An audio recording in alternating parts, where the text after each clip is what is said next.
afin de rétablir de manière effective le monopole fiscal de l'État. Je suis sûr que si on arrive à rétablir ce monopole, on peut multiplier les recettes par 2 ou même par 3. C'est ma conviction. Monsieur le Président, la vie coûte cher au Niger et la monnaie ne circule pas. Le savez-vous et comment ça s'explique?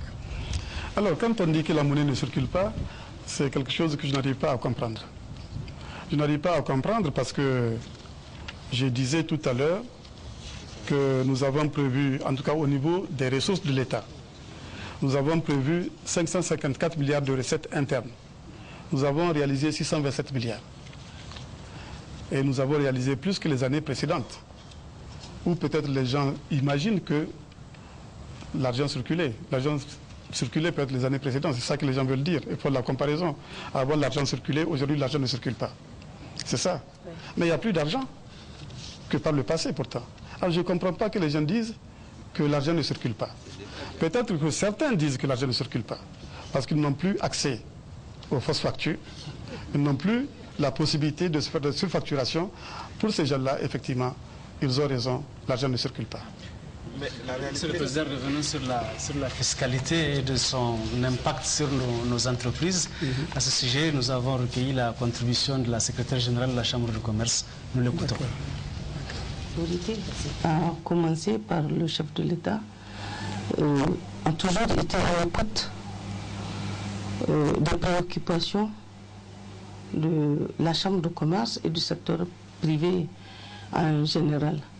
De chaque fois de besoin que nous avons sollicité à les rencontrer, que ce soit notre ministère de tutelle, qui est le ministère du Commerce, au niveau de du cabinet du Premier ministre, et je disais jusqu'au chef de l'État, nous avons été écoutés et des solutions ont été apportées quand cela est possible. Nos préoccupations de prime abord actuellement, c'est surtout les activités au niveau des corridors.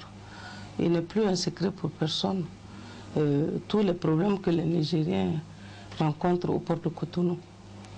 Le chef de l'État s'est impliqué personnellement, mais malheureusement, jusqu'à présent, il y a encore beaucoup de choses à faire. Les préoccupations des opérateurs économiques, surtout au niveau de l'industrie et du commerce, c'est au niveau de la loi de finances. La fiscalité est un des sujets dont les opérateurs économiques se plaignent beaucoup. Même si la loi de finances est votée, pour que l'économie ne meure pas étouffée, l'État doit voir comment il faut apporter un certain allègement quand c'est possible. Par exemple, si nous prenons les investissements, quelqu'un qui veut investir, et, sur le crédit d'investissement, par exemple, il y a une TVA, ce qui n'existe pas dans certains pays. Donc au démarrage déjà, l'opérateur commence avec une certaine lourdeur. Et si nous voulons attirer des investisseurs privés dans notre pays et faciliter aux nationaux dans le cadre de l'investissement, il y a des choses à voir de ce côté-là. Il faut que cette pollution-là diminue. Et la Chambre de commerce est prête, et ça c'est un message que je lance, à réfléchir avec notre ministère de tutelle et au niveau du gouvernement pour voir comment élargir l'assiette fiscale. C'est-à-dire qu'il y a une grande masse qui n'est pas touchée actuellement. Il faudrait qu'on touche cette masse-là pour élargir, parce que c'est le peu de sociétés formelles qui existent actuellement qui supportent tout le poids. Oui, Excellence, vous voulez peut-être répondre? Oui. Oui, je fais la même analyse que Madame, mais je voudrais donner quelques chiffres. On dit que la pression fiscale est très forte au Niger. Alors je voudrais dire ici que la pression fiscale, c'est 14% du PIB au Niger. C'est ce qu'on a réalisé en 2011. 14% du PIB. Prenez l'exemple des pays développés. Prenez l'exemple de la France, par exemple. la pression fiscale est supérieure à 40% du PIB. Si vous prenez des pays de l'Europe du Nord, vous aurez une pression fiscale supérieure à 50% du PIB. Vous prenez le cas des États-Unis, c'est 36%, 40% du PIB. Et l'objectif pour les pays de l'UEMOA, c'est d'aller vers une pression fiscale au moins de 17%. Mais nous, on est loin de cet objectif. Nous sommes à 14%. Pourquoi nous sommes à 14%?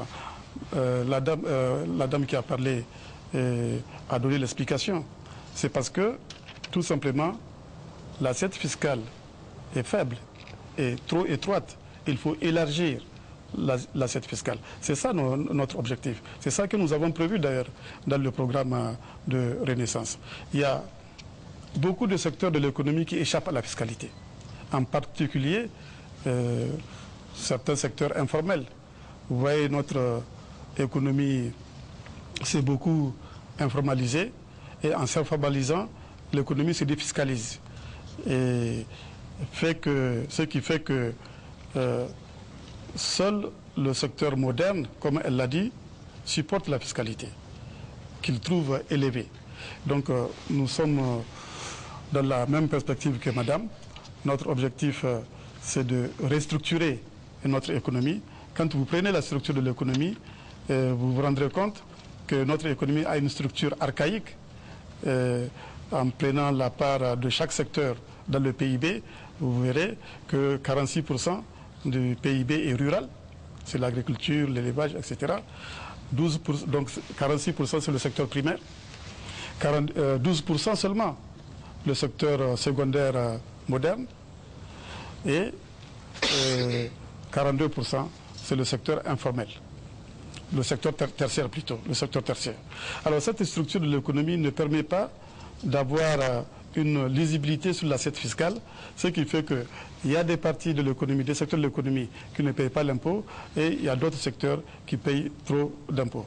Nous sommes en train de nous efforcer à créer les conditions pour corriger tout ça. Et pour corriger tout ça, il faut restructurer l'économie. Mais déjà, il y a beaucoup de mesures incitatives qui ont été prises en faveur de l'investissement. Ce qui fait que si je prends le cas de l'année 2011, nous avons en termes d'investissement direct étranger près de 500 milliards qui ont été investis dans le domaine des investissements directs étrangers, ce qui prouve d'ailleurs que certains investisseurs étrangers trouvent que les conditions fiscales au Niger ne sont pas si dramatiques que cela. Mais elle a raison, nous poursuivrons les efforts pour élargir l'assiette fiscale et les différents ministères vont continuer à discuter avec la Chambre de commerce et les opérateurs économiques pour créer ces conditions-là. Excellence, Monsieur le Président de la République, nous avons... Si on parlait de l'initiative troisième, parce qu'on a... Non, on parle de la mobilisation de ressources parce qu'on est de la finance. On est dedans. Le Président a annoncé plusieurs fois que plus de 1000 milliards ont déjà été mobilisés pour cette année 2011. Monsieur le chef de l'État, où est tout cet argent? Mais tout cet argent est dans les classes, tout cet argent est dans la santé, tout cet argent est dans l'eau. On va venir au secteur social. Je vais vous donner des détails. Et tout cet argent est dans la santé, dans l'école, dans les routes, etc. Donc, je ne vais pas anticiper sur les questions que vous allez me poser dans ces domaines-là. Mais sur tout cet argent, et en tout cas, l'argent n'est pas dans les poches de ceux qui disent que l'argent ne circule pas. Monsieur le Président de la République, Monsieur le Président, il y a quelque chose que les gens ne comprennent pas. C'est la contraction d'une dette climatique par notre pays. Un pays qui n'est pas pollueur, qui au contraire subit les méfaits de la pollution et du réchauffement climatique. On vient seulement de commencer une exploitation pétrolière, on ne va pas dire qu'on est pollueur. Comment expliquer que le Niger s'endette pour le climat? Non, le Niger s'entête pour le climat parce que le Niger est solidaire de ce qui se passe sur notre planète. Nous avons une planète qui est menacée. Nous avons des changements climatiques dont nous sentons les conséquences. Rien qu'à la dernière campagne agricole, vous avez vu qu'il y a eu successivement des inondations et des sécheresses. Et ça a donné les résultats que vous connaissez en ce qui concerne la campagne agricole. Donc les peuples du monde entier doivent être solidaires dans le combat contre les changements climatique. Il y va de l'avenir de notre planète. Nous n'avons pas une autre planète que celle-là. Il faut que tout le monde contribue à sa sauvegarde. Oui, Monsieur le Président, ce que les Nigériens ne comprennent pas, c'est qu'au moment où certains pays sont en train de bénéficier de dons dans ce domaine-là, nous on en prête. Non, même nous, on reçoit des dons dans ce domaine-là. On reçoit beaucoup d'argent dans le domaine de l'environnement. Ouais. Beaucoup d'argent. Donc, ne croyez pas que le Niger n'est pas soutenu. J'ai malheureusement pas tout à fait les chiffres en tête pour éviter de vous donner des chiffres qui ne sont pas exacts, mais c'est des milliards et des milliards que nous avons mobilisés dans le domaine de l'environnement. Alors, président de l'initiative 3N, Excellence, nous assistons à une surproduction des produits maraîchers au niveau des sites de culture irrigués. Je songe notamment à l'oignon et à la salade et au chou. Avez-vous pensé à l'écoulement de ces produits, à leur conservation? Alors, c'est une question sur l'initiative 3N, mais c'est plutôt une question sur le programme d'urgence. Parce qu'on n'est pas tout à fait encore dans l'initiative 3N. L'initiative 3N va être adoptée très prochainement par le gouvernement. Elle va être lancée très prochainement. Vous savez que cette initiative a 5 axes. Le premier axe, c'est l'accroissement et la diversification des productions agricoles. Le deuxième axe de l'initiative, c'est la valorisation et la commercialisation de la production. Le troisième axe, c'est, comme disent les spécialistes, l'amélioration de la résilience des populations face aux crises. Le quatrième axe, c'est l'amélioration de l'état nutritionnel. Vous savez, on a beaucoup de malnutrition chronique, surtout chez les enfants de moins de 5 ans. Et puis, le cinquième axe, c'est la création d'un environnement favorable à la production. Et le programme d'urgence auquel vous venez de faire allusion, en fait, est une répétition de cette initiative.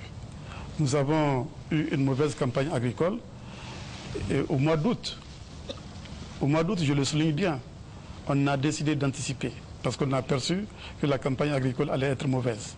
Et on a défini ce programme d'urgence qui est une répétition un peu, comme je l'ai dit, de l'initiative 3N, programme d'irrigation d'urgence, programme pastoral d'urgence, programme environnemental d'urgence, et puis reconstitution des stocks de sécurité.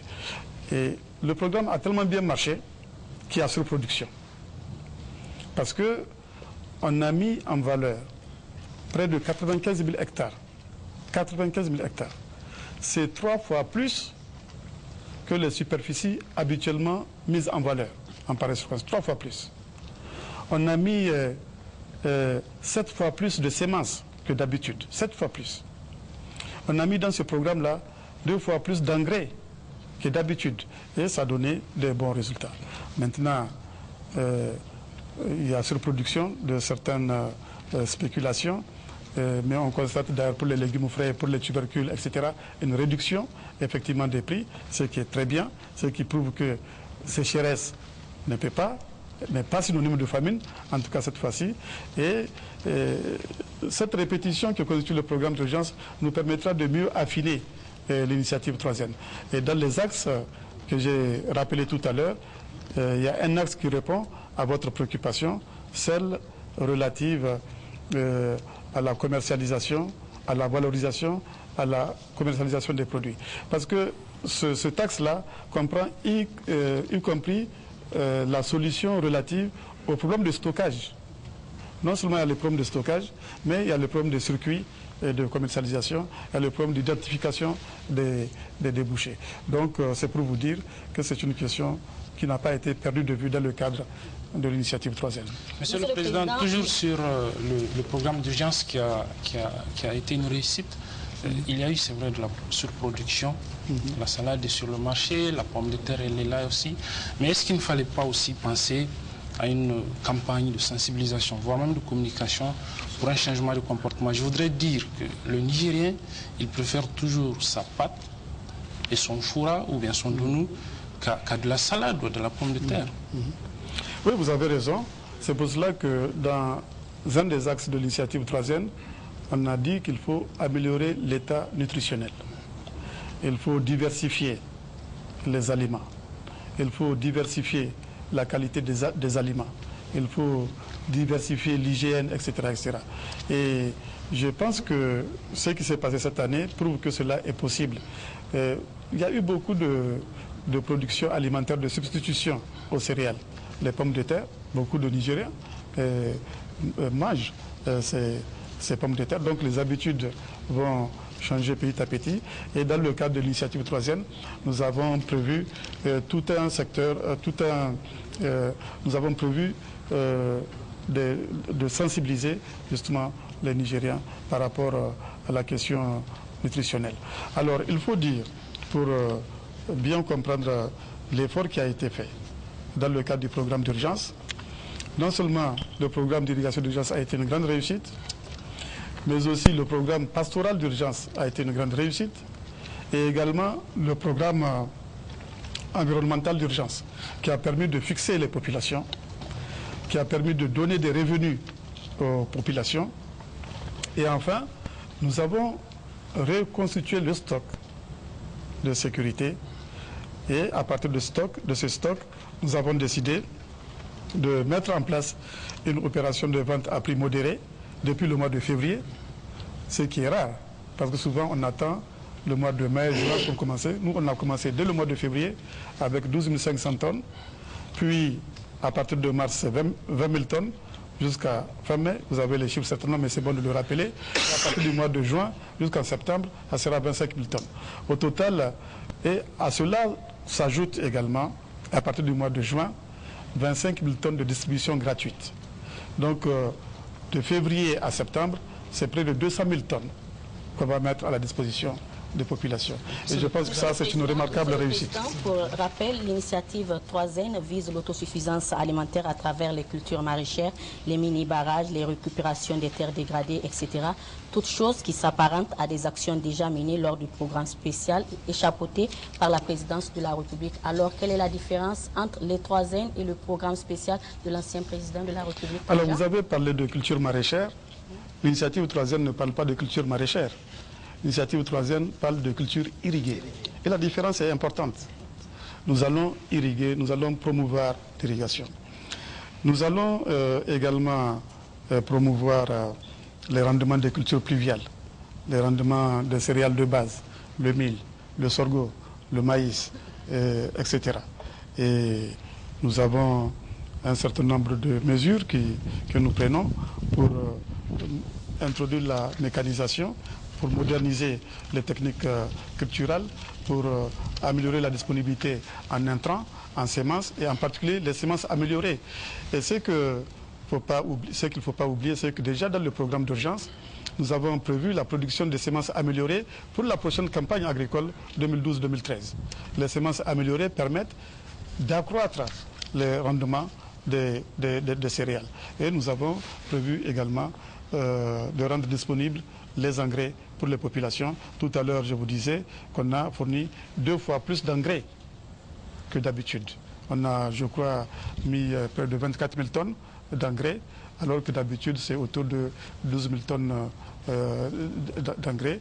Et les semences, c'est 7 fois plus de semences qu'on a mises à la disposition des populations. Donc, c'est totalement différent.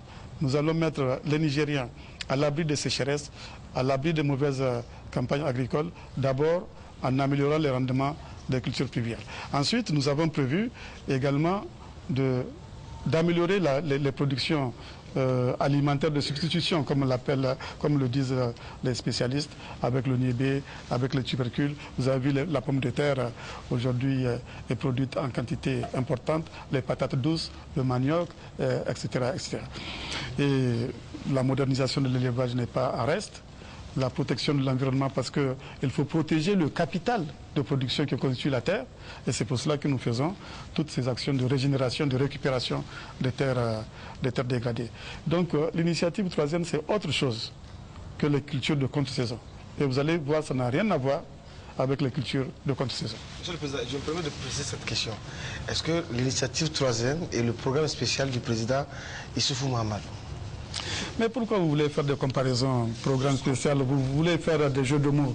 Non, c'est-à-dire le programme que nous avons, c'est l'initiative 3e. Le programme d'urgence qui en est une répétition montre bien qu'on est sur la bonne voie. C'est ça qu'il faut retenir. Il ne faut pas chercher des polémiques entre programme spécial et l'initiative 3e. Ça n'a pas d'intérêt pour le peuple nigérien. Monsieur le Président, dans le domaine social, pour clore ce chapitre, vous avez promis la gratuité de l'école à tous, et vous avez même dit que l'école allait être obligatoire jusqu'à l'âge de 16 ans. Dans le domaine de la santé, vous avez promis d'améliorer la couverture sanitaire. Alors, quels sont les résultats sur ce domaine social, les résultats que vous souhaiterez rappeler aux Nigériens? Alors, j'aurais voulu avoir tous les chiffres en tête pour les réciter, mais malheureusement, je ne les ai pas tous en tête parce que c'est difficile de retenir tous les chiffres. Mais je peux dire que tous les objectifs qu'on a fixés, que c'est fixé le programme de renaissance, dans ce domaine-là, tous les objectifs sont atteints et même dépassés. Je prends le cas de l'éducation. Nous avons effectivement promis de rendre l'école gratuite et obligatoire jusqu'à l'âge de 16 ans. Nous avons promis de renforcer l'enseignement professionnel et technique. Nous avons promis de développer l'enseignement supérieur. Je donne quelques indicateurs. En ce qui concerne l'enseignement de base 1, nous avons promis 2500 classes. Nous réalisons 2800. Quelqu'un dira que c'est 8 fois la moyenne des 10 dernières années. Parce que la moyenne des 10 dernières années, c'est 327 classes par an qui avaient été réalisées. 327 par an. Nous réalisons 2800. Des classes en matériaux définitifs? En matériaux définitifs, absolument. Et je voudrais saisir l'occasion pour rappeler que nous avons hérité d'un stock de classes en paillotte, de 42 000 classes en paillotte. 42 000 classes en paillotte. Il est difficile que nos enfants puissent étudier dans ces conditions. Et c'est pour cela que nous avons décidé de mettre fin à cette situation. Et contrairement à ce que certains disent, le programme dans ce domaine-là est irréaliste, voilà que nous le réalisons et nous le dépassons. Et moi, j'estime qu'il faut qu'on fasse encore plus que ce qu'on a fait pour pouvoir résorber